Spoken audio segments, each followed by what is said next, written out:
Welcome back to our bedtime story, The Horse and His Boy. When we last left, Shasta was in the desert, on the edge of the desert, having made it through Tashbaan, waiting for the others at the tombs of the ancient kings. So, let us continue our story and see where everything catches up. Chapter 7 Aravis in Tashbaan. What had really happened was this. When Aravis saw Shasta hurried away by the Narnians and found herself alone with the two horses, who very wisely wouldn't say a word, she never lost her head even for a moment. She grabbed Bree's halter, still holding both the horses, and though her heart was beating as hard as a hammer, she did nothing to show it. As soon as the Narnian lords had passed, she tried to move on again, but before she could take a step, another crier, bother all these people, thought Aravis, was heard shouting, "Way, way, way, way for the Tarkina Lazarline!" And immediately following the crier came 4 armed slaves, and then 4 bearers, carrying a litter which was all aflutter with silken curtains and all a jingle with silver bells, which scented the whole street with perfumes and flowers. After the litter, female slaves in beautiful clothes, and then a few grooms, runners, pages, and the like, and now Aravis made her first mistake. She knew Lazareline quite well, almost as if they had been at school together, because they had often stayed at the same houses and been at the same parties, and Aravis couldn't help looking up to see what Lazareline looked like now that she was married, and a very great person indeed. It was fatal. The eyes of the two girls met, and immediately Lazareline sat up in the litter and burst out at the top of her voice, "Aravis, what on earth are you doing here? Your father!" There was not a moment to lose.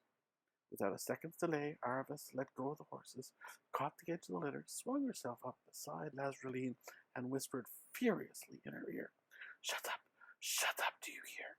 You must hide me. Tell your people." "But, darling," began Lazareline in the same loud voice. She didn't in the least mind making people stare. In fact, she rather liked it. "Do what I tell you, or I'll never speak to you again," hissed Aravis. Please be quick, lads. It's frightfully important. Tell your people to bring those 2 horses along. Pull all the curtains in the litter and get away somewhere where I can't be found. And do hurry." "All right, darling," said Lazareline in her lazy voice. "Here, you 2, take the Tarkina's horses." This was to the slaves. "And now home, I say, darling. Do you think we really want the curtains drawn on a day like this? I mean to say." But Aravis had already drawn the curtains, enclosing Lazareline and herself in a rich and scented, but rather stuffy kind of tent. "I mustn't be seen," she said. "My father doesn't know I'm here. I'm running away." "My dear, how perfectly thrilling," said Lazareline. "I'm dying to hear all about it, darling. You're sitting on my dress. Do you mind? That's better. It is a new one. Don't you like it? I got it at—" "Oh, Laz, do be serious," said Aravis. Where is my father?" "Didn't you know?" said Lazareline. "He's here, of course. He's come to town yesterday and is asking about you everywhere. And to think of you and me being here and his not knowing anything about it. It's the funniest thing I ever heard." And she went off into giggles. She always had been a terrible giggler, as Aravis now remembered. "It isn't funny at all," she said. "It's dreadfully serious. Where can you hide me?" "No difficulty at all, my dear girl," said Lazareline. "I'll take you home. My husband's away, and no one will see you. Phew! It's not much fun with the curtains drawn. I want to see people. There's no point in having a new dress on if no one's to go about shut up like this." "I hope no one heard you when you shouted out to me like that," said Aramis. No, of course, darling," said Lazareline absent-mindedly. "But you haven't told me yet what you think of the dress." "Another thing," said Aramis. "You must tell your people to treat those 2 horses very respectfully. That's part of the secret. They're really talking horses from Narnia." "Fancy," said Lazareline. "How exciting. And oh, darling, have you seen the barbarian queen from Narnia? She's staying in Tashbaan at present. They say Prince Rabadash is madly in love with her. There have been the most wonderful parties and hunts and things all this last fortnight. I can't see that she's so very pretty myself, but some of the Narnian men are lovely. I was taken out on a river party the day before yesterday, and I was wearing my. How shall we prevent your people telling anyone that you've got a visitor dressed like a beggar brat in your house? It might so easily get round to my father. Now, darling, don't keep on fussing. There's a dear, said Lazarus. We'll get you some proper clothes in a moment, and here we are. The bearers had stopped, and the litter was being lowered. When the curtains had been drawn, Aravis found that she was in a courtyard garden, very like the one that Shasta had been taken into a few minutes earlier in another part of the city. Lazareline would have gone indoors at once, but Aravis reminded her in a frantic whisper to say something to the slaves about not telling anyone of their mistress's strange visitor. Sorry, darling, you've gone completely out of my head, said Lazareline. Here, all of you, and you, doorkeeper, no one is to be let out of the house today, and anyone I catch talking about this young lady will be first beaten to death and then burned alive, and after that be kept on bread and water for 6 weeks. There. Although Lazareline had said she was dying to hear Aravis's story, she showed no sign of really wanting to hear it at all. She was, in fact, much better at talking than at listening. She insisted on Aravis having a long and luxurious baths are famous, and then dressing her up in the finest clothes before she would let her explain anything. Thus, the fuss she made about choosing the dresses nearly drove Aravis mad. She remembered now that Lazareline had always been like that, interested in clothes and parties and gossip. Aravis had always been more interested in bows and arrows and horses and dogs and swimming. You will guess that each thought the other silly. But then, when at last they were both seated after a meal, it was chiefly of the whipped cream and jelly and fruit and ice sort, in a beautiful pillared room, which Aravis would have liked better if Lazareline's spoiled pet monkey hadn't been climbing all about it. Lazareline at last asked her why she was running away from home. When Aravis had finished telling her story, Lazareline said, "But, darling, why don't you marry a Hoshtatarkan? Everybody's crazy about him. My husband says he is beginning to be one of the greatest men in Galerman. He has just been named Grand Vizier now that old Axathar has died. Didn't you know?" "I don't care. I can't stand the sight of him," said Aravis. "But, darling, only think. 3 palaces, and one of them that beautiful one down on the lake at Ilkeen. Positively ropes of pearls, I'm told baths of ass's milk, and you'd see such a lot of me." "He can keep his pearls and palaces as far as I'm concerned," said Aravis. "You always were a queer girl, Aravis," said Lazareline. "What more do you want?" In the end, however, Aravis managed to make her friend believe that she was in earnest and even to discuss plans. There would be no difficulty now about getting the 2 horses out of the north gate, and then to the tombs. No one would stop or question a groom in fine clothes, leading a war horse and a lady's saddle horse down to the river. And Lazareline had plenty of grooms to send. It wasn't so easy to decide what to do about Aravis herself. She suggested that she could be carried out in the litter with the curtains drawn, but Lazareline told her that litters were only used in the city, and the sight of one going out to the gate would be certain to lead to questions. When they had talked for a long time, and it was all the longer because Aravis found it hard to keep her friend to the point, at last Lazareline clapped her hands and said, "Oh, I have an idea. There is one way of getting out of the city without ever using the gates. The Tisrock's garden, may he live forever, runs right down to the water, and there is a little water door. Only for the palace people, of course, but then you know what to do." Here she tittered a little. "We almost are palace people. I say it is lucky for you that you came to me. The dear Tisrock, may he live forever, is so kind. We're asked to the palace almost every day, and it's like a second home. I love all the dear princes and princesses, and I positively adore Prince Rabadash. I might run in and see any of the palace ladies at any hour of the day or night. Why shouldn't I slip in with you after dark? and let you out by the water door. There are always a few punts and things tied up outside it, and even if we were caught, oh, we'd be lost, said Aramis. Oh, darling, don't get so excited, said Lazarine. I was only going to say, even if we were caught, everyone would only say it was one of my mad jokes. I'm getting quite well known for them. Only the other day, do listen, this is frightfully funny. I meant it, but all would be lost for me, said Aramis a little sharply. Oh, yes, I do see what you mean, darling.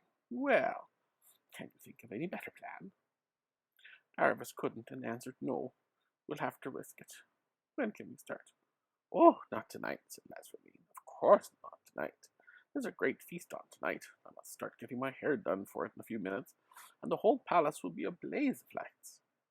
And such a crowd, too. It would have to be tomorrow night. This was bad news for Aramis, but she had to make the best of it. The afternoon passed very slowly, and it was a relief when Lazarine went out to the banquet, for Aramis was very tired of her giggling and her talk about dresses and parties and weddings and engagements and scandals. She went to bed early, and that part she did enjoy. It was so nice to have pillows and sheets again. But the next day passed very slowly. Lazarine wanted to go back on the whole arrangement, and kept on telling Aramis that Narnia was a country of perpetual snow and ice, inhabited by demons and sorceresses, and she was mad to think of going there. And with a peasant boy too, said Lazarine. Darling, think of it, it's not nice. Aramis had thought of it a good deal, but she was so tired of Lazarine's silliness by now. For the first time, she began to think that traveling with Shasta was really rather more fun than fashionable life in Tashbaan. So she only replied, "You forget that I'll be nobody just like him when we get to Narnia. And anyway, I promise." And to think, said Lazarine, almost crying, that if you only had sense, you could be the wife of the Grand Vizier. Aramis went away to have a private word with the horses. "You must go with the groom a little before sunset down to the tomb," she said. "No more of those packs. You'll be saddled and bridled again. But there'll have to be food in Wynn's saddlebags and a full waterskin behind yours. The man has orders to let you both have a good long drink at the far side of the bridge. And then Narnia and the north," whispered Brie. "But what if Shasta is not at the tombs?" "Wait for him, of course," said Aramis. "I hope you've been quite comfortable." "Never better stabled in my life," said Brie. "But if the husband of that tittering Tarquina friend of yours is paying his head groom to get the best oats, then I think the head groom is cheating him." Aramis and Lazarine had supper in the pillared room. About 2 hours later they were ready to start. Aramis was dressed to look like a superior slave girl in a great house, and wore a veil over her face. They all agreed that if any questions were asked, Lazarine would pretend that Aramis was a slave she was taking as a present to one of the princesses. The two girls went out on foot. A few minutes brought them to the palace gates. Here they were, of course, soldiers on guard, but the officers knew Lazarine quite well, and called his men to attention and saluted. They passed on at once into the hall of black marble. A fair number of courtiers, slaves, and others were still moving about here, but they only made the two girls less conspicuous. They passed on into the hall of pillars, and then into the hall of statues, and down the colonnade, passing the great beaten copper doors of the throne room. It was all magnificent beyond description, what they could see of it in the dim light of the lamps. Presently they came to the garden court, which sloped downhill in a number of terraces. On the far side of that they came to the old palace. It had already grown almost quite dark, and they now found themselves in a maze of corridors lit only by occasional torches fixed in brackets to the walls. Lazarine halted at a place where you had to go either left or right. "Go on, do go on," whispered Aramis, whose heart was beating terribly, and who still felt that her father might run into them at any corner. "I'm just wondering," said Lazarine. "I'm not actually sure which way we go from here. I think it's the left. Yes, I'm almost sure it's the left. What fun this is!" They took the left-hand way and found themselves in a passage that was hardly lighted at all, and which began going down steps.